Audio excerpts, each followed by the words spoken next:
sometimes realities are warped, almost beyond belief.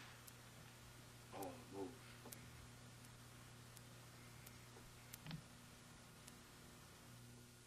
Sort of a crude model of a city block, skyscrapers. This is just, did I do that bad? This is a block of wood. I forgot. No, that's all right. Now, here's a steel ball bearing. Watch, if I put this steel ball bearing down to the base of the skyscraper, no magnets or threads or anything, it will roll right up to the top. Now, this is very strange because, look, I can put this steel ball bearing down here at the base of this skyscraper, and it will roll right up to the top. Now, another interesting thing about this is this one skyscraper, if you have an earthquake, it's not apt to fall over because it is indeed quite flexible.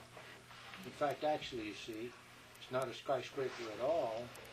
It is made out of a piece of tin, you see. And it's sort of inside out, and when it's put down here and things adjusted right, it looks like it's standing up when it really isn't. That's good enough for me. This thing got in there, but that doesn't bother me at all. Okay, we're done with that.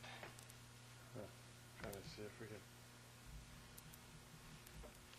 That building's a little quicker. Paradox box. I made this out of an old part of an old cardboard box. And what I've done is I've drawn on the inside of the box so it looks like the outside. If I put it on this stand and get it at the right angle, it will look like a box. I have a panel here on the end, a triangular panel. If I swing that panel around, a very strange thing happens. You see, the corner vanishes off the box. It's really gone and built in. You see, it's gone and built in. The corner's cut off. But now if I do this, here's the corner right back there where it belongs. And now here's another thing. I'll swing this up again until you see the corner is gone. Now if I punch a hole in there, now you can see into the box. Get the panel back up there where it belongs. There we go. Now if I hang this tube here, put it in the hole, I have a thread on here, and I hang it on the box like that. Now, it looks like, when I move the box, it looks like that tube is turning in relation to the box, sort of like a gun sticking out of a gun turret. Now, it isn't actually, you will remember, no matter what your mind says, this thing, look, is all moving as a unit.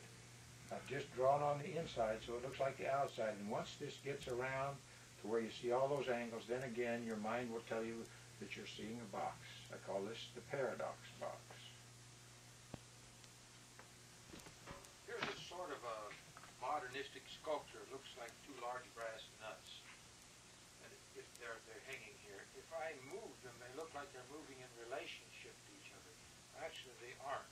I'll show you an interesting thing. Here's a long, straight tube. I'm going to push that tube through the hole in this nut, and it's going to look like it goes around the corner and through the other nut like that. Something that surely looks like it violates the way we know the world works. Let me show you what this actually is. These things, again, are sort of built inside out. It's sort of what I would call negative reality. You see, this is the inside that you see, and your mind automatically tells you that it's the outside, so it looks like two large brass nuts, and they're fastened together solidly. They're not moving in relationship to each other. You've heard of acupuncture, where they push needles in you. Have you ever heard of acupressure? Now, some people think there are pressure points, treatment for disease. I don't believe in any of that, but let me show you what I've discovered. Look, if I press right here for 3 seconds, that's the perfect treatment for anemia. Now, in anemia, you lack iron. This is far, far better because you get solid steel.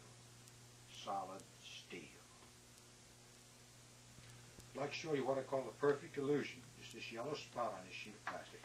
Now, it isn't literally perfect, but I call it the illusion of the yellow ball. Now, you will all recall that first it was flat like that. First it was flat like that, and then it was the illusion. Watch. There it is, of the yellow ball. Watch the illusion of the yellow ball. Let me explain what happens. You see, I form this into a cone around my left index finger like this. Now it is empty. Now, the only thing I have to be careful about, if the hole gets too large, the ball can get out. I'm going to roll this into a tube instead of a cone. You can see that the ball is still in there. Now if I put one hand over each end of the tube, we all know that it's literally impossible for that ball to get out unless it is indeed flat like that. Let me explain what happens. You see, I form this into a cone like this, and we have the perfect illusion of the... You know, when I was trying to figure out some way to vanish a rubber ball, I thought of having it go up my sleeve. That isn't practical. I thought having it hidden under my shirt, that's not practical either. I discovered a very simple way to vanish a rubber ball. I discovered zone 0. No one ever thought of it before. This is zone 0. Whatever goes through that hole into zone 0, it instantly vanishes. Watch. Whatever goes through the hole into zone 0, it instantly vanishes. The beautiful part about it, it's sort of like a functional black hole. You see, I can reach right in here and retrieve it. Now, I did research on this, and I discovered the ball doesn't actually vanish when it goes through the hole. It's when I take my hand out that it's gone. I'm talking about totally, completely, absolutely gone, but always instantly retrievable. Zone 0.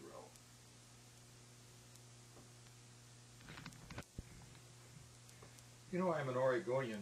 We're supposed to perpetuate the myth that it rains here all the time. In fact, my card's even more.